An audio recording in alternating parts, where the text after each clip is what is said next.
bien, muy bien. Gloria a Dios, estupendo. Ayer tuvimos un día muy bonito en la finca. Veníamos asustados porque estábamos todo el rato viendo el tiempo y nos decían que estaba haciendo mucho frío en Alicante. Venimos con guantas, con bufandas, con gorros y bueno, la verdad es que ayer tuvimos un día maravilloso. Hombre, lógicamente hace un poquito más frío que en Canarias, aunque este año estamos teniendo, para lo que es las Islas Canarias, más frío de lo habitual, ¿eh? De hecho, hacía 10 años que en la isla de Tenerife no llovía con tanta cantidad como este año. En las montañas, tener en cuenta que la montaña más alta de todo el territorio de España pues se encuentra en Tenerife con casi 4.000 metros.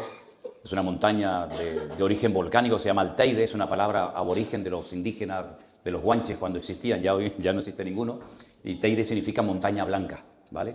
Entonces, generalmente todos los años nieva, pero no con la cantidad con la que ha nevado este año. No solamente nevó en la isla donde vivimos nosotros, que cortaron las carreteras porque no se podía subir, sino que en otra isla que se llama La Palma, en singular, también nevó, y en otra isla que se llama Las Palmas, en plural, también hizo mucho frío, también nevó. Y bueno, damos gracias al Señor porque todo esto es señal de la misericordia de Dios. Creedme, la Biblia nos enseña que la lluvia, los rayos, la nieve, todo esto es producto de la misericordia de Dios, porque todo esto la tierra lo necesita, ¿vale?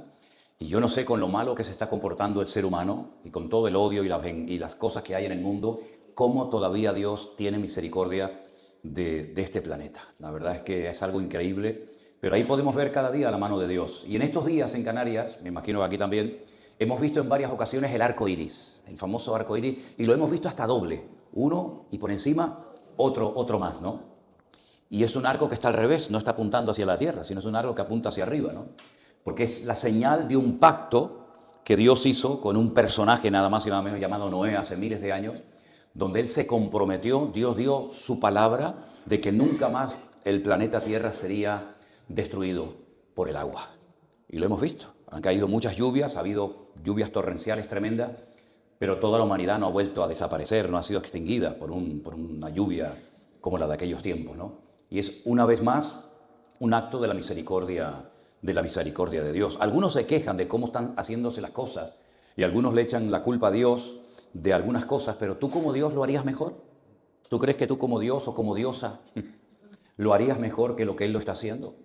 La Biblia nos enseña que Dios es bueno, Dios es perfecto y hay muchas cosas que no entendemos, evidentemente. Algún día las entenderemos si Él considera oportuno darnos una explicación, pero hay muchas cosas que no vamos a poder entender. Por muchos estudios que tengas, por mucha edad y experiencia de la vida que tengas, hay muchas cosas que no podemos entender, porque los pensamientos nuestros muchas veces se quedan muy bajos a los pensamientos de Dios. Pero una de las cosas que sí entendemos es cuando oramos al Señor y Él responde a nuestras oraciones. Y una oración que el Señor dijo que teníamos que hacer es orar, rogar al Señor de la mies porque mande obreros a la mies. Y Timoteo, este joven que ha cantado en esta mañana con Miriam, es el hijo de unos pastores que ayer los presentamos en la finca de Novelda, que han venido a establecerse, a vivir aquí en Novelda, en la finca que Dios nos permitió comprar pues el año pasado, y ahí vamos a levantar una iglesia. Ya el viernes que viene arranca oficialmente el Centro Evangélico Vida Nueva en Novelda. Así que si hay alguien que vive por la zona o tienes algún contacto, algún amigo, algún familiar o lo que sea, pues dile, oye, a partir de la semana que viene, el viernes, pues pongamos a partir de las 7:30, el Centro Evangélico Vida Nueva, en la misma finca va a comenzar una iglesia. Gloria a Dios. Cuando en un equipo de fútbol algunos jugadores están cansados, que no es nuestro caso, yo no estoy cansado para nada, le dicen, venga, descansa un rato y sacamos a los del banquillo, ¿no? Así que han venido los hermanos del banquillo, en el buen sentido de la palabra, ¿no? Para tener un renuevo. El sábado que viene estamos saliendo para Madrid. Hay hermanos que han venido también de Madrid para estar en estos días con nosotros, ¿eh? Y vamos a salir el sábado para tener el culto, el domingo a la mañana con nuestros hermanos de Madrid, porque quiero que sepáis que también en Madrid tenemos una congregación preciosa. Yo hace tiempo que no he podido visitarla porque, en fin, no doy más, pero me hace mucha ilusión poder llevar a los hermanos porque cuando ellos vivan aquí en Novelda, pues en alguna ocasión vendrán aquí, en otra ocasión los mandaremos a Madrid, a Zaragoza, donde también estamos empezando a trabajar con un grupo hermoso de hermanos. Así es que gloria a Dios por los refuerzos, gloria a Dios por los que vienen a sumar, por los que vienen a apoyar y ya te digo, el fin de semana siguiente estaremos en Madrid con nuestros hermanos. ¿Cuántos hermanos de Madrid hay aquí en esta mañana? A ver, levantar la mano. ¡Wow! Unos cuantos. Le damos un aplauso de bienvenida a nuestros hermanos de Madrid. Gloria a Dios. Qué bueno. Qué bueno. Me alegro mucho. Me alegro mucho de este grupito precioso, de esta representación que ha venido de Madrid. Muy bien, hermanos. Os quiero llevar primeramente al libro de Lucas y después de Lucas nos vamos a ir al libro de los Hechos. Y aunque en nuestras Biblias tenemos separado el libro de Lucas del libro de los Hechos, el autor es el mismo, ¿vale? El que escribió el Evangelio de Lucas es exactamente el mismo autor que el que escribió el libro de los Hechos. Y en Lucas, en el capítulo 24, Lucas 24, por favor, no os pasé las lecturas, no sé si soléis ponerlas aquí en la pantalla, no os las pasé, perdonad. En el capítulo 24, a partir del versículo 50, leemos unas palabras muy interesantes. Bueno, si me permitís, desde el 49, para ponernos un poco en contexto. He aquí yo enviaré la promesa de mi Padre. Quedaros con esa palabra, promesa. Yo os enviaré la promesa de mi Padre sobre vosotros, pero quedaos vosotros en la ciudad de Jerusalén hasta que seáis investidos de poder desde lo alto. Y ahora sí leemos el 50 que dice, y lo sacó fuera hasta Betania. Betania es una localidad pequeña, hoy en día prácticamente es una población árabe, donde está la tumba de Lázaro que se puede aún visitar. Y alzando sus manos los bendijo. Y aconteció que bendiciéndolos se separó de ellos y fue llevado arriba al cielo. Ellos, después de haberle adorado, volvieron a Jerusalén con gran gozo. Y estaban siempre en el templo alabando y bendiciendo a Dios. Amén. ¿Qué es esto de la promesa del Padre? Porque ellos habían estado con el Señor Jesucristo durante 3 años. Ellos eran pescadores. Eran gente muy humilde, que se buscaban la vida pescando en un mar, realmente es un lago, ¿verdad?, que recibe agua del río Jordán, la expulsa también y sigue el río Jordán su recorrido hacia el sur. Y es un lago de agua dulce y ellos se encargaban de pescar para buscarse la vida. Ahora, hasta el día de hoy, es impresionante esto, ese lago que se llama el mar de Genesaret, el Kineret, el mar de Galilea, etcétera, etcétera, recibe varios nombres. Aún la gente sigue comiendo el mismo pescado que se comía en los tiempos de Jesús. Hoy en día lo llamamos, creo que talapia o algo así, es un pescado de agua dulce. Ellos le han puesto el pescado de San Pedro, pescados de San Pedro. Incluso había un restaurante famoso alrededor del lago que se llamaba el San Peter, ¿no?, que era donde la gente iba a comer el pescado que comía Jesús, el pescado que pescaban los discípulos, ¿no? Y en ese lago ellos estaban buscándose la vida, eran pescadores. Y era un lago que producía tanta pesca, tantos peces, que en ese mismo lago hay un antiguo puerto que ya no se usa, pero quedaron las ruinas. Y ese puerto estaba en un pueblo que se conoce con el pueblo de Magdala. Y Magdala es el pueblo donde nació María Magdalena. Y allí se salaba el pescado y por un desfiladero que hay entre 2 montañas se mandaba el pescado hasta Europa. Es decir, que en Europa, en Roma sobre todo, se comía en los tiempos de Jesús el pescado que pescaban los discípulos de Cristo en el mar de Galilea, algo realmente increíble, ¿no? Ahora bien, el Señor Jesucristo se aparece a estos hombres, los llama, los saca de sus trabajos y les dice, yo haré de vosotros pescadores de almas, pescadores de hombres. Y durante 3 años los entrena, los prepara, los discipula, les enseña a trabajar juntos. No todos eran pescadores, algunos eran, por ejemplo, recaudadores de impuestos, como el caso de Mateo. Otro era un celote era como la FARC. ¿Hay algún colombiano aquí? Los celotes eran la FARC de los tiempos de Jesús, para que me entendáis. Entonces había un recaudador de impuestos que trabajaba para el Imperio Romano, que lo consideraban un traidor, porque trabajaba para el imperio, ¿no? Y había otro que trabajaba pero en contra del imperio. Ahora pon a 2 discípulos, uno que odia a los romanos y otro que se ha beneficiado de los romanos, a trabajar juntos, a convivir durante 3 meses. Perdón, 3 meses. 3 años. 3 años. Por eso el curso que vamos a hacer de obreros, yo les he dicho, no, venir a la finca. Venir a la finca, porque aquí van a salir cositas que no salen viendo, ay, veo al pastor por internet. Sí, claro, me ves por internet, pero ahora ven a vivir conmigo. Ven a vivir conmigo, a ver si me quieres tanto. A ver si, ay, ya, no sé, es diferente verlo en persona. No me tanto. Pregúntale a mi mujer para que vea. ¿Eh?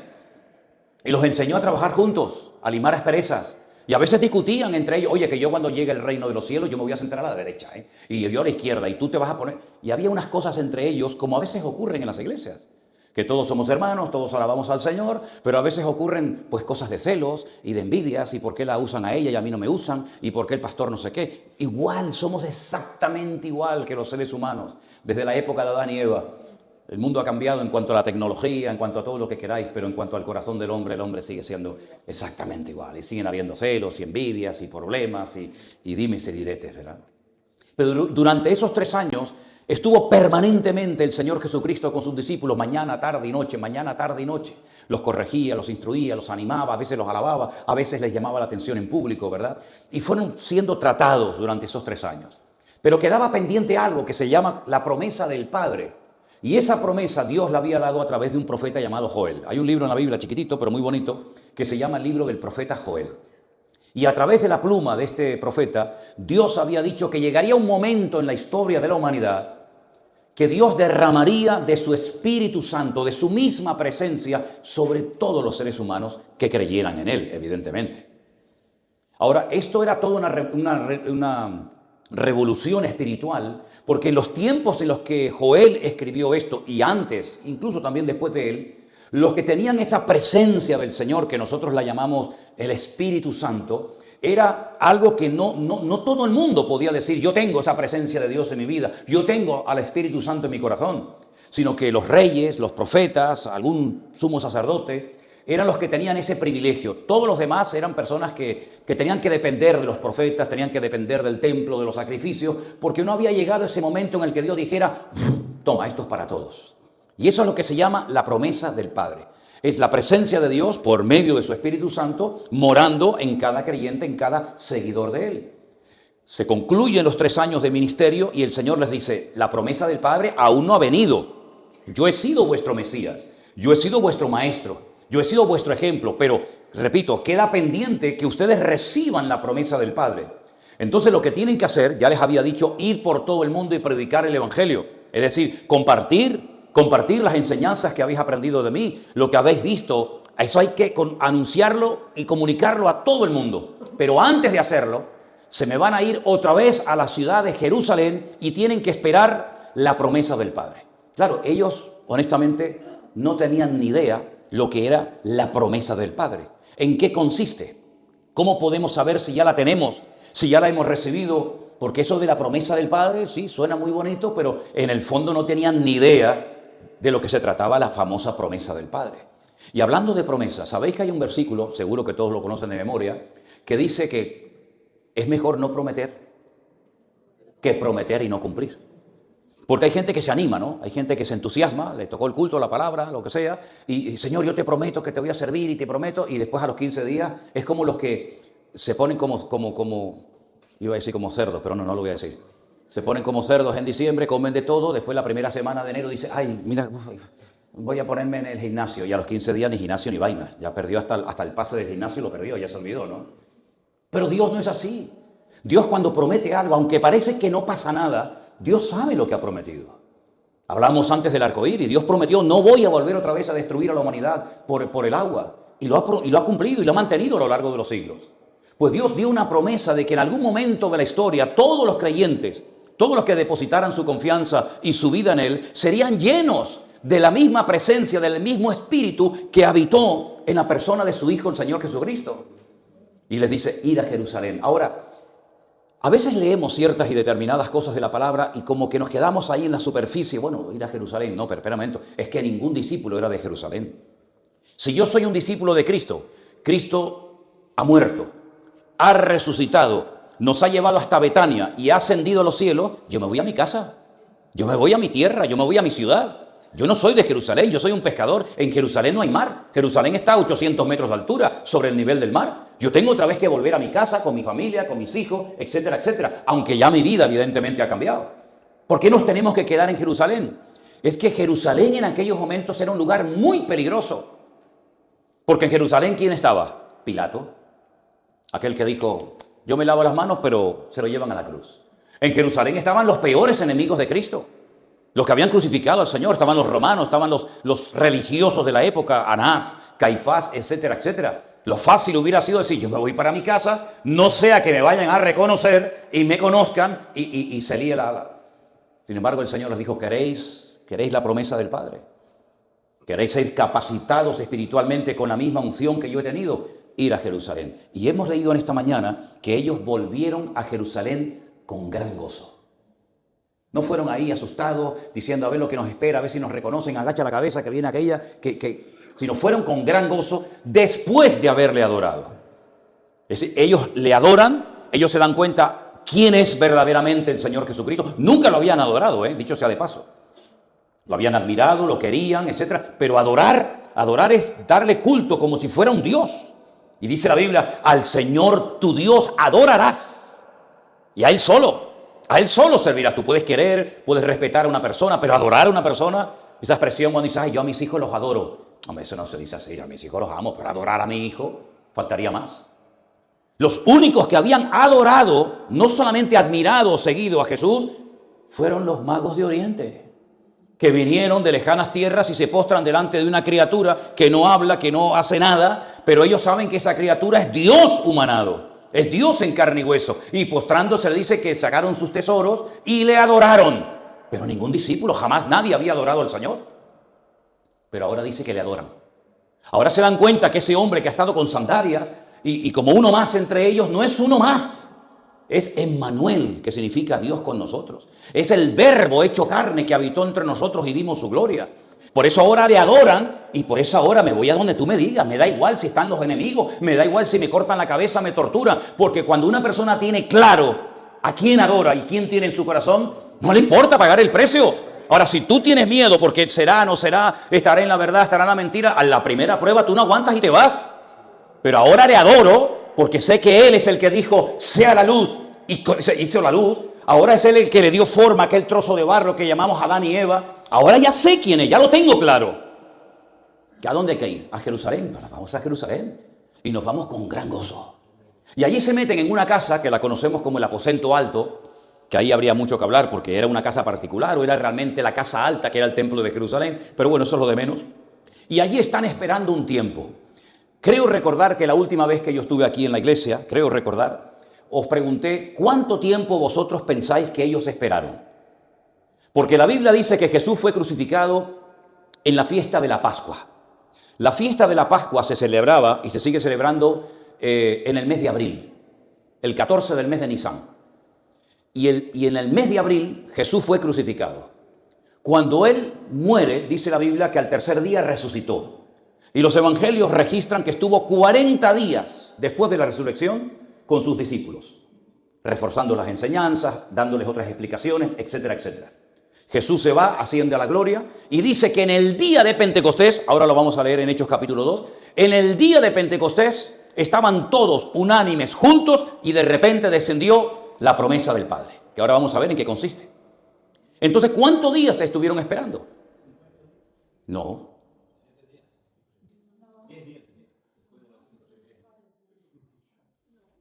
Pentecostés significa 50. Nosotros llamamos a una fiesta, que es la fiesta de las cosechas, Pentecostés. En hebreo se llama Shavuot, que es el plural de la palabra Shavua, que significa semana. Es decir, 50 días después de la Pascua, 50 días después de la Pascua, se celebra la fiesta de Pentecostés.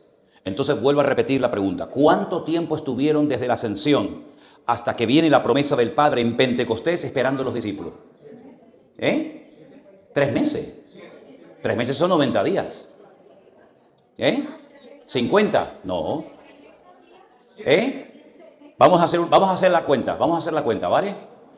Jesús, cuando resucitó, ¿cuántos días estuvo con sus discípulos? 40. ¿Y cuántos días estuvo muerto? Hay que sumarlos. Si no. 43. Y 50, que es Pentecostés, ¿cuántos días esperaron? Ahora todo, ¿no? Esperaron 7 días. Porque hay que sumar los 3 de la muerte, más los 40 que estuvo y posteriormente 50. Entonces dice en el libro de los Hechos, en el capítulo 2, cuando llegó el día de Pentecostés, el día 50 después de la Pascua, estaban todos peleados, enfrentados unos con otros. No. Ahí no obra Dios. Dios no obra en el caos. Dios no obra en el desorden. Dios obra en el orden. Alguien dijo una vez, muéstrame tu habitación y veré cómo está tu vida. A veces cuando hemos hecho campamentos en Canarias, yo entro a las habitaciones y he sacado fotos, sobre todo, perdónenme, sobre todo el de las chicas. Es como si hubiera entrado el Katrina, como si hubiera entrado un huracán y te puedes encontrar cualquier cosa, Y le saco foto y le digo, como tu vida está igual que tu habitación, apañado vamos, Cuando llegó el día de Pentecostés estaban todos unánimes, juntos, hermanos. Y de repente vino del cielo un estruendo, un viento recio que soplaba, el cual llenó toda la casa donde estaban sentados, y se les aparecieron lenguas repartidas como de fuego, que se asentaron sobre cada uno de ellos, y todos fueron llenos del Espíritu Santo de Dios, y comenzaron a hablar en otras lenguas, según el Espíritu les daba que hablasen. Ahora, ahí se mencionan a una serie de países, y la pregunta es, ¿qué hacía una representación de los países que vamos a leer ahora en esa fiesta? Porque era una fiesta de obligatorio cumplimiento. La ley de Moisés le enseñó a Israel que 3 veces al año tenían que viajar de sus países, donde evidentemente vivían y tenían sus negocios y hablaban el idioma de esos países, tenían que subir a la ciudad de Jerusalén para presentar ofrendas y sacrificios al Señor. Y una fiesta era la Pascua, otra era la fiesta de Pentecostés, que es esta, y otra era la fiesta de los tabernáculos o de Sucot. Y por eso había miles, algunos dicen que hasta millones, de personas judías procedentes de todas las naciones circundantes que subían a Jerusalén a adorar a Dios. Por eso dice que moraban entonces en Jerusalén judíos, varones piadosos de todas las naciones bajo el cielo. Y cuando se hizo este estruendo, se juntó toda la multitud y estaban confusos. ¿Quién? Los inconversos estaban confusos. Los discípulos estaban unánimes juntos disfrutando de la promesa del Padre. Y así es lo que está pasando. Vamos a ver cómo la iglesia, que se mantiene unida, es usada y es bendecida y es prosperada, mientras el mundo anda en confusión diciendo no entendemos nada, no sabemos lo que le está pasando al mundo. Y entonces dice, estaban atónitos, maravillados, diciendo, mirad, ¿no son estos galileos todos los que hablan? Galileos son los que viven en el norte de Israel, en Galilea. ¿Cómo pues les oímos nosotros hablar en nuestra propia lengua, en la que hemos nacido? Partos, medos, elamitas, los que habitamos en Mesopotamia, en Judea, Capadocia, Ponto, Asia, Frigia, Panfilia, Egipto. Y ahí se mencionan con los nombres de la antigüedad, pues naciones que hoy en día se llaman Irak, Irán, Turquía, Egipto, Grecia, los países árabes, Libia, etcétera, etcétera. Es decir, hay una representación de todas las naciones bajo la tierra en ese día de Pentecostés, que es cuando por fin se cumple la famosa promesa del Padre, y consistía en que ellos iban a tener una experiencia diferente a la de la conversión o salvación, que les iba a capacitar para poder enfrentarse a los retos y a los tremendos desafíos que tendrían por delante. Imagínate, sin internet, sin WhatsApp, sin teléfono, sin televisión, sin radio, sin satélites, sin los medios de comunicación que tenemos nosotros hoy en día, con todo en contra, con un imperio que para ellos los que no eran romanos eran gentuza, que no valían absolutamente para nada, pues tenían que llevar el evangelio hasta el último rincón de la tierra. ¿Y cómo iba esa gente a enfrentarse a los estoicos y epicúreos de Grecia que estaban todo el día filosofando y perdiendo el tiempo en chorradas? ¿Cómo se iban a enfrentar a la arrogancia y a la soberbia del imperio romano? Van a oírme a mí, un pescador que no se apena moverme en la vida, con un emperador que es el Dios de este mundo. ¿De dónde vamos a sacar esa fuerza, esa capacidad, esa constancia? Porque, oye, tú puedes tener un día bueno, pero aquí no se trata de tener un día o una temporada buena. Firmes y constantes, decía uno de los pastores en el saludo, firmes y constantes, creciendo en la obra del Señor siempre, sabiendo que vuestro trabajo en el Señor no es en vano. Pues hombre, y cuando tengan 40 años, y cuando algunos cumplan 50 o 60 o 70 o casi 100, como llegó a tener Juan, el que escribió el Apocalipsis, oye, hace falta fuerza física, hace falta la cabeza bien amueblada, hace falta ánimo, hace falta fortaleza, pero ¿dónde compro? ¿Dónde adquiero todo eso? No os preocupéis. La promesa del Padre, cuando venga la presencia del Señor sobre vuestra vida, os va a capacitar de tal manera que aunque tengas 100 años, vas a tener la sabiduría necesaria para poder enfrentarte a lo que haga falta. Y como dice la palabra, y no preparéis el mensaje con mucho tiempo de antelación cuando os lleven a las autoridades, no cuando vayas a predicar a la iglesia, cuidado, Cuando vienes aquí hay que venir preparado, no te empiezas aquí a inventar. Pero cuando os lleven preso, y ay, ahora que les digo, no os preocupéis porque el Espíritu Santo que mora en vosotros os dará en la misma hora la palabra que tenéis que dar. Entonces, hermanos, es un milagro que nosotros estamos analizando esto 2000 y pico de años después de lo que hemos leído en esta mañana. Y el Evangelio, las historias de Jesús, las parábolas, los milagros, las profecías, etcétera, nos hayan llegado exactamente igual que como ocurrieron. Es que hicieron un trabajo impresionante esta gente, hermano. Hicieron un trabajo increíble. Y ojo, cárceles, torturados, aserrados, partidos a la mitad, quemados al fuego, comidos por las fieras en el circo romano, y corriendo por aquí, corriendo por allá, ahora estoy aquí, mañana estoy allá, siempre en peligro, peligros de mi nación, peligros de los de afuera, peligros del de arriba, peligros que se chive este y me diga, este es otro cristiano. Hermano, era un sin vivir, pero sin embargo, cuando eran perseguidos salían de las cárceles y no salían hechos polvo, hermano, ven por mí, sino se decía, salimos con gozo porque hemos sido tenidos por dignos de haber podido padecer un poquito por la gracia del Señor. Y no decían, bueno, vale, ya está, vamos a parar porque nos van a dar una que ya verás. No, danos más de nuevo, danos más fuerza, danos más ganas para seguir predicando tu palabra y siga haciendo señales, milagros y prodigios en el nombre de Jesús. Hermano, es que no se callaba ni debajo del agua. Es que Pedro, no me malinterpretéis, Pedro, Pablo, Santiago, nos siguen hablando hoy en día a través de lo que escribieron. Nos siguen hablando. Cuando yo no esté entre vosotros, podéis ver los devocionales, los que grabé. Podéis ver los 4000 sermones que están en YouTube. Seguiré hablando, seguiré predicando a miles de multitudes, aunque esté muerto. Bueno, aunque esté muerto, esté más vivo que nunca, a veces me entiendes.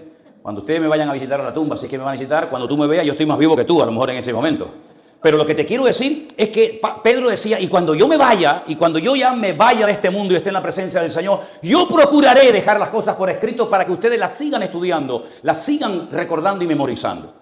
Hicieron un trabajo extraordinario. Yo me he preguntado muchas veces, si nosotros en vez de haber vivido en esta generación, en esta época, hubiéramos nacido en aquella época, hubiéramos hecho el trabajo igual o mejor que ellos, hubiéramos podido traspasar la enseñanza tal y como la recibimos. ¿Saben el juego ese, no? Que se ponen, no sé, 4, 5, 6 o lo que sea, y le dices a uno, ¿cómo se llama el juego ese? El teléfono. Esa.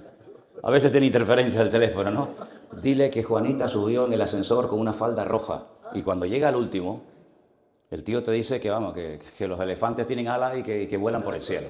¿Pero qué dice? Dice, si lo que yo le dije a esta no tiene nada que ver con lo que dice el otro. Y somos 10 y estamos en el mismo sitio. Y hablamos el mismo idioma. Ahora tú imagínate si yo le digo, el Señor Jesucristo viene pronto. Y 2000 años más tarde se sigue diciendo, preparaos que el Señor Jesucristo viene pronto. Pedid y se os dará, buscad y hallaréis, llamáis y se os abrirá, porque todo el que pide recibe, el que busca halla y el que llama se le abrirá. ¿Qué padre de vosotros, si su hijo le pide pan, le dará una piedra, o si le pide un pescado, le dará un escorpión? Pues si vosotros, siendo malos, sabéis dar buenas dádivas a vuestros hijos, ¿cuánto más mi Padre Celestial os dará las cosas que ustedes necesitan? Y eso se lo dijo el Señor a Pablo, a Pedro, a Mateo, a Santiago, a Lucas, y resulta que yo hoy lo estoy diciendo 2000 años después, exactamente igual que como Cristo se lo enseñó a él. Eso es un milagro, hermano. Es un auténtico milagro, es una cosa increíble de la historia. Bendito sea Dios. Porque mira, cuando hemos ido a los Estados Unidos y hemos estado con los hermanos que salieron de Colombia, de Guatemala, de Honduras, de México, en fin, de cualquier país y se fueron a vivir a los Estados Unidos, los hijos que nacieron allí o que se criaron allí hablan español peor que Tarzán. Peor que Tarzán. Y ha pasado una generación. El padre llega de México o llega el padre de Cuba o de Venezuela o donde sea y el hijo, tú querer comer. Y tú dices, ¿qué estás hablando, tío? Y el tío me habla en inglés. Digo, ¿pero tú qué estás hablando en inglés, muchacho? Y ya dice, no, ya no quieren hablar en español. Y ha pasado 10, 15 años. Tú imagínate 2000 años. ¿Quién va a hablar de un colombiano que se fue a vivir a Estados Unidos? Los nietos. ¿Quién le va a hablar en colombiano? No habla nadie. Por eso cuando uno lee la Biblia dice, Dios mío, ¿cómo es posible que 2000 años después de que se escribiera, yo leo exactamente igual que lo que Pablo hablaba y Pedro y Santiago y el Señor Jesucristo? Es un auténtico milagro. Pero es que detrás de esto hay una inspiración divina. Es que esto no es un libro normal y corriente. Qué bonito lo que dijo José esta mañana. Es el único libro que cuando lo lees, el autor está presente donde se lee el libro. Nosotros leemos hoy en día el Quijote, que por cierto, el Quijote no lo ha leído nadie. Yo creo que no lo leyó ni el que lo hizo.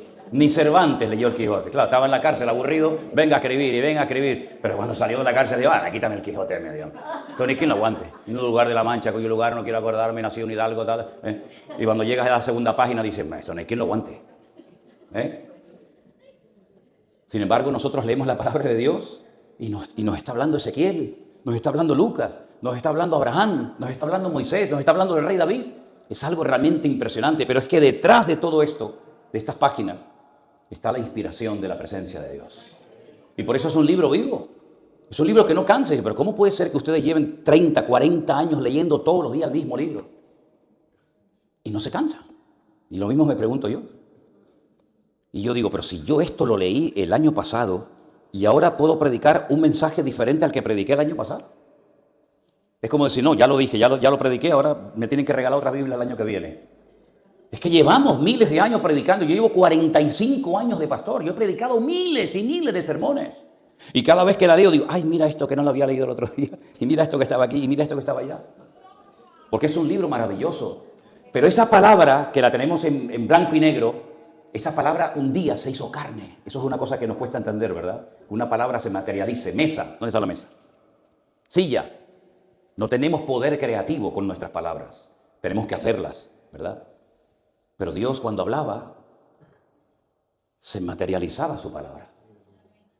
Y por eso nosotros estamos aquí en esta mañana, porque esa palabra que se hizo carne habita entre nosotros. Y por eso una persona que a lo mejor dice, es que yo no he estudiado mucho, yo no tengo muchos estudios, no tengo mucha preparación, pero cuando leo la palabra de Dios, Dios me habla y me reconforta el alma. Claro, porque esa palabra que tú lees la tienes también dentro de tu corazón. Y los discípulos, que eran personas que no eran tampoco para tirar cohetes, pusieron el mundo patas arriba. Y no podían resistir a su sabiduría. Porque no eran ellos, era la presencia del Dios que habitaba en ellos los que hacían la obra tremendamente poderosa. Y por ejemplo, esta mañana salió un poquito del libro del Apocalipsis. Ese libro lo escribió un hombre con 100 años. Oye, yo no digo que no sea posible, pero generalmente ya una persona con 100 años, pues hombre, ya las fuerzas han menguado, la vista, el oído, no sé qué, no sé cuánto, ¿verdad? Bueno, si ve a uno por ahí, yo he visto chavales con 20 años que ya no pueden levantar ni una mesa. Yo, pues cuando tenga 40, ¿no? Y este hombre con 100 años todavía tenía cosas que contar de Jesús. Y escribe un libro realmente espectacular. ¿Por qué? Dice, porque estaba en el Espíritu en el día del Señor. Oye, que estás preso, que te vas a morir de hambre en Patmos, que te vas a morir de frío, que no te van a dar ni un vaso de agua estos desgraciados romanos, pero yo estoy en el Espíritu en el día del Señor. A mí me da igual lo que me hagan o lo que me digan, yo estoy como tengo que estar en la presencia del Señor. Y por eso Dios le hablaba y le bendecía. Entonces nosotros, si estamos en el Espíritu, conectados en la misma frecuencia del Señor, que se caiga el mundo y que se maten entre ellos. Yo sé en quién he creído y yo sé que el Señor que mora en mí me va a seguir guiando, fortaleciendo y acompañando todos los días hasta que Él venga a buscarme. ¿Cuántos dicen amén? Y esa es la esperanza de nuestra vida. Pero no es que lo tengo que repetir 1000 veces para autoconvencerme. No, yo no me tengo que autoconvencer de nada. Es que yo estoy más que convencido. A una vez me preguntó una persona, me dice, ¿tú nunca has dudado de Dios? Digo, de ti todos los días. De Dios nunca, jamás. Nunca he dudado de Dios desde que lo conocí. Antes yo no creía en Él ni quería saber nada de Él. Pero desde que me cambió la vida, desde que me echó fuera de los demonios que tenía dentro de mí, ¿voy a dudar de Él? ¿Cómo voy a dudar de Él? Desde que Dios me sanó, que me sanó en el año 90, que yo era un auténtico drogadicto, aunque era pastor, estaba enganchadísimo a las gotas porque me asfixiaba y no podía respirar y no podía no sé qué, y me hacían así, boom, los chorros de sangre, y antes de predicar decía, cantar otra canción, que el pastor está hecho polvo. Así estuve yo años y años, y Elena me conoció a mí. Me enganché a las gotas de la nariz, que ya no me hacían nada, pero me las tenía que poner porque si no me subía por las paredes. Y cuando no tenía gotas salía como un loco por las farmacias de guardia donde está porque me asfixiaba, y cuando me asfixiaba me ponía nervioso, me daban ataques de asma, y bueno, aquello era que no me aguantaba ni mi padre. Y un día estaba en un monte por allí, perdido por Buenos Aires, y me empiezo a asfixiar. Y no tengo gotas. Yo tenía que tener gotas en la guantera, en la chaqueta, en la mesa de noche. Tenía que tener, yo las conozco todas, la Biblia, la nebulicina, la Respiril, me las conozco todas. No me las bebía de milagro, como aquel que se bebía el agua de las macetas, ¿no? Y estaba hecho polvo. Y me empecé a ver estrellas, he visto estrellas, así, puntitos. Y me asfixiaba, y me dice, Elena, te estás asfixiando. No, digo, estoy hecho polvo, nena. Estoy hecho polvo. Como un enganchado. Y si me desmayo, me tienes que tapar la nariz y darme respiración por la boca porque si no me voy a morir. Se lo dije a ella. Y me dice, oye, ¿y por qué no oramos? ¿No? Y yo le dije, sí, vale, Elena, vale, sí, oramos, pero yo lo que quiero son mis gotas. Claro, estaba en un monte, vete tú a buscar en Argentina un frasco de gotas. Y me dice, vamos a orar. Digo, venga, vamos a orar. Me pone la mano aquí Pero cierra los ojos. Digo, sí, Elena, sí. No estaba, yo no, te lo digo, ¿eh? A veces hay gente que tiene fe, el que ora y el que recibe. Y a lo mejor tiene uno, pero yo en ese momento, honestamente, ¿qué quieres que te diga? Yo estaba pensando mis gotas, ¿no? Pero ella me pone la mano en el pecho y me dice, Señor, mira, Manolo, tiene que predicar tu palabra, él es tu siervo, no sé qué, Te pido que por favor lo sanes. Ahora. Y dijimos, amén, me hace la nariz. ¡Pac! Se me abrió.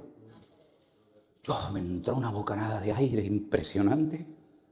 Nunca más, 1990, estamos en enero del 2026, nunca más me volvió a dar ese rollo, hermano. ¿Cómo me voy a olvidar yo de Dios? ¿Cómo voy a dudar yo de Dios? ¿Cómo voy a dudar de Dios? Es que, ¿sabes qué? Si dudo de Dios, se me vuelve a cerrar la nariz otra vez. Así que por la cuenta que me trae, no voy a dudar nunca más. Entonces, mis queridos hermanos, si tú te sientes débil o incomprendido, o has venido de tu país y dices, no me adapto, mi familia, mi cultura, mis arepas, mis hallacas, mis tamales, que no sé qué, que los españoles hablan muy gratis, muy fuerte, que el otro... Mira, hermano, te voy a decir una cosa. Yo estaré con vosotros todos los días hasta el fin del mundo. Y Dios utiliza las circunstancias, la economía, la gastronomía, el jefe que no te paga lo que tenía que pagar. Dios utiliza todo para hacer de ti un hombre y una mujer de Dios. Hemos llegado hasta aquí, gracias a Dios por estos 2 años, pero ojo, cuidado, que esto no empezó aquí, que yo recibía las fotos que me mandaba Iván de un parque. Yo le decía a Elena, ay, bueno, pero ¿esto qué es? Están haciendo con un cartel, con el cartel ahí en un parque. Y yo decía, Elena, que están con un cartel en un parque, mira lo que están haciendo. Y siempre, y se iban a un parque ahí a cantar, ahí 4 locos y tal, con el vida, que cualquiera que pasaría diría, pero estos colgados, ¿quiénes son estos, no? Y todo empieza de una forma muy sencilla, de una forma muy humilde. Mira un embarazo, ¿cómo empieza un embarazo? Con 2 cosas que se encuentran por el camino que ni se ven. Ni se ven. Las tienes que meter ahí en un microscopio porque este es el óvulo, ¿no? Se llama, ¿no? Y el otro, ¿quién es? El del rabo largo, ¿no? Se encuentran aquí y de repente eso, ¡pac! Dan las manos, las orejas, la nariz, lo otro, lo que le cuelga, lo que no le cuelga, dice, un ser humano. Dice, ¿pero de dónde salió este tío? De esto y de esto. De a esto salió. Entonces yo un día pensé, digo, cuando yo era un punto, cuando yo fui un punto, ahora soy un punto y aparte, ¿no? Cuidado. Cuando yo era un punto con un rabo asqueroso, yo le gané a 3 millones que corrían conmigo. Y yo llegué el primero. Sin Cristo. Ahora que el Espíritu de Dios mora en mí, voy a ir de gloria en gloria, de victoria en victoria y de triunfo en triunfo. En el nombre de Jesús. ¡Y a su nombre! Fuertes aplausos al Señor. ¡Aleluya! ¡Gloria a Dios! Por eso vale la pena esperar. Amén. Vale la pena esperar. Esperen. Oye, Pedro, que llevamos aquí ya 2 días, espera antes que me olvide. Es que no es que no venga preparado, estoy preparado. Pasa que como no uso papeles, me van surgiendo cosas. Mira, cuando el Señor se despide de sus discípulos en Betania, Pablo, años más tarde, dijo que 500 hermanos le vieron a la vez. Y evidentemente tenía que estar haciendo referencia al día de la ascensión. Dice, y muchos de esos hermanos todavía están con vida. Otros ya habían muerto, etc. Pero muchos de esos hermanos todavía están con vida. Es decir, que si el día que él se fue, una semana antes, dijimos, ¿no?, de Pentecostés, 500 hermanos le vieron subir a la presencia del Padre a la vez, esos 500 hermanos, vamos, Betania de Jerusalén está como de aquí a la estación de autobuses, está ahí al lado. Se fueron caminando a Jerusalén, entraron en Jerusalén, jugándose la vida, y allí se pusieron a orar los 500, esperando la promesa del Padre, que ahora sabemos lo que era, pero ellos no sabían lo que era. Pero resulta que Lucas, que es un autor de la Biblia que a mí me gusta mucho porque es muy detallista, se da cuenta de cositas y pum, y te dice una cosa y dice, no, eso tiene importancia, ojo. Él dice que en el día de Pentecostés, cuando llegó la promesa del Padre, había 120. De los 500 que se fueron a Jerusalén, no estaban los 500. Solamente había 120. Es decir, que en una semana, 380 se cansaron de esperar. ¿Saben cuánta gente después de unos años pasa por un local de culto, por ejemplo, como este? Yo le dije una vez a un chaval que vino de Venezuela, abrió una iglesia en Tenerife, le digo, saca fotos de vez en cuando de tu iglesia y mírala cada 2 o 3 años. Te vas a dar cuenta que tienes una iglesia cada 3 años diferente. Porque unos van, otros vienen, uno se queda, el otro no sé qué, ahora se queda el padre, mañana se va la mujer, ahora viene el hijo, estos se cogieron y se van a otro.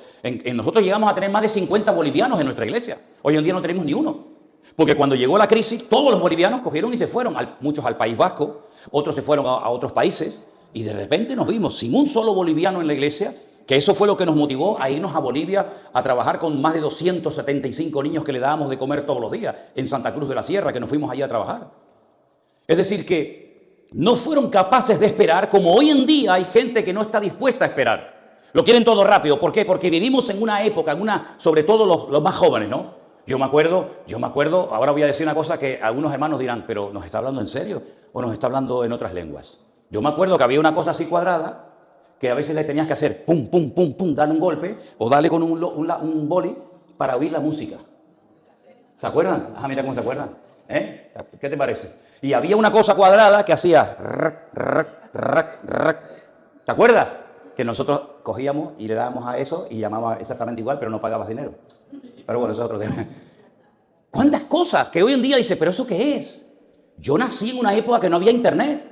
No había teléfonos móviles. La primera vez en mi vida que vimos a un hombre hablando por teléfono en la calle, era una caja, era un maletín con un cable y yo me puse al lado de él así. Yo creo que el hombre se asustó y dice, este me viene a robar el teléfono. Las cámaras de vídeo, yo tengo toda mi infancia en Venezuela grabada en vídeo. Toda, pero en cine mudo. No había sonido en esas películas. Entonces, tú me ves... La primera comunión, toreándome cuando toreé en Venezuela y todo eso, pero todo eso en sonido, sin sonido. Hoy en día, con un teléfono, hermano, lo encendemos ahora mismo y nos ven miles de personas en cualquier parte del mundo. ¿Se acuerdan cuando las cámaras de fotos? Qué rabia daba cuando abrías la cámara y no habías recogido el rollo. Se te velaban las fotos y decías, ay Dios, Entonces tenías que recogerlo y cuando estabas seguro de que el rollo ya estaba recogido, lo abrías y lo llevabas a uno que no sabías ni quién era. Le dabas tus fotografías y tenías que esperar 4 o 5 días a que te las revelara.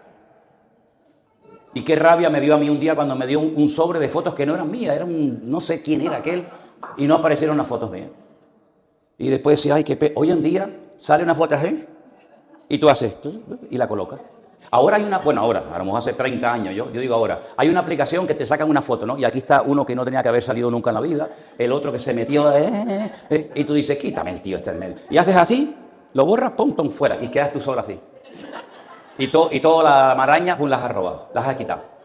Eso es increíble. Son cosas que tú dices, espérate. Y aquellas que tienen la cara así, se la ponen así.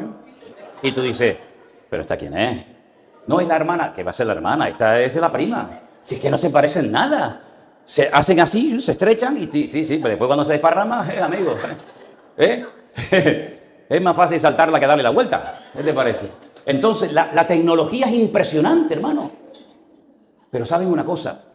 Lo hermoso de todo esto es que nosotros podemos tener la tranquilidad que pase lo que pase en el mundo. Nosotros podemos dormir todavía hoy por hoy tranquilos. Ahora se ha levantado una gran expectativa, sobre todo en Venezuela. Algunos venezolanos, yo tengo muchos en la iglesia en Tenerife, no saben si reír o llorar. Por una parte están contentos, por otra parte están tremendamente preocupados, porque no se ha terminado nada. Y esto no ha hecho más que empezar. Ahora están nuestros hermanos, hoy la última cifra era 2.500 muertos en Irán. 2.500 muertos, gente que está harta de la presión y de la falta de libertad, ¿verdad? Nosotros estamos viviendo en un mundo que se ha puesto patas arriba y se ha vuelto loco. Pero no le des tanta importancia a lo material o a lo que tienes, porque entonces te va a atrapar el sistema del mundo y al final te vas a convertir en un robot y en un esclavo del siglo XXI. Nosotros tenemos un Dios que ha prometido cuidarnos, bendecirnos y ayudarnos todos los días hasta que Él venga a buscarnos. Y a veces, a lo mejor abres la nevera y no está tan llena, pero lo que voy a comerme tiene la bendición de Dios. Porque puede ser que a lo mejor tengas la nevera llena, o el bolsillo lleno, o el depósito de gasolina hasta arriba, pero no estás en la bendición de Dios. Entonces no es lo que tienes, es lo que eres en el Señor. Y eso es lo que nosotros le enseñamos a nuestra gente. Hermanos, sí, es verdad, bonito tener y regalarle cositas a los niños, pero ¿saben qué, mis hermanos? Lo importante no es lo que tienes, repito, lo importante es tu comunión, tu relación con el Señor. Que no se meta nadie ahí, que no se meta gente, porque a veces la vida y el Señor te va a mandar gente que te va a ayudar, ¿sabes? Te van a dar buenos consejos, aunque tengan que llevarte a la contraria, pero admítelo. Pero el diablo también se va a encargar de meterte en el camino a gente que viene a enredar y hacerte perder el tiempo. No te enamores ni te encariñes con gente que, como dicen, no, yo después lo cambio. ¿Qué vas a cambiar tú? No cambias ni tú, lo vas a cambiar a él. No pierdas el tiempo con el que te ha hecho llorar Invierte tu tiempo con el que trae algo de bendición de Dios para tu vida. Dale valor a tu vida, porque el Señor le dio valor a tu vida, que mandó a su Hijo unigénito al mundo, para que todo aquel que crea en Él no se pierda, mas tenga vida eterna. Oramos en esta mañana a nuestro Dios. Recuerda, juntos y unánimes, la bendición de Dios siempre está con nosotros. Padre, gracias por estos 2 años de victoria. Gracias por estos 2 años de avance. Gracias por este local. Gracias por estos pastores. Gracias por tantas cosas, Señor, que nos llevaría a la vida enumerarlas todas y cada una de ellas. Señor, síguenos dando fuerza y visión y carga y pasión por las almas, y que esta iglesia sea una bendición tremenda en este punto de España, Señor, en esta zona donde muchas personas están vacías y vienen aquí a buscar no sé qué, pero lo único que puede llenar su corazón eres tú, Señor. Dale unidad a la iglesia, dale amor, dale cariño, que nos respetemos, que nos podamos bendecir cada día los unos a los otros. Y te damos gracias porque tú nos amas, Señor, y tienes lo mejor para nosotros. En el nombre de Jesús. Amén. Dile a tu hermano que el Señor te bendiga y te guarde. Que el Señor haga resplandecer su rostro sobre ti.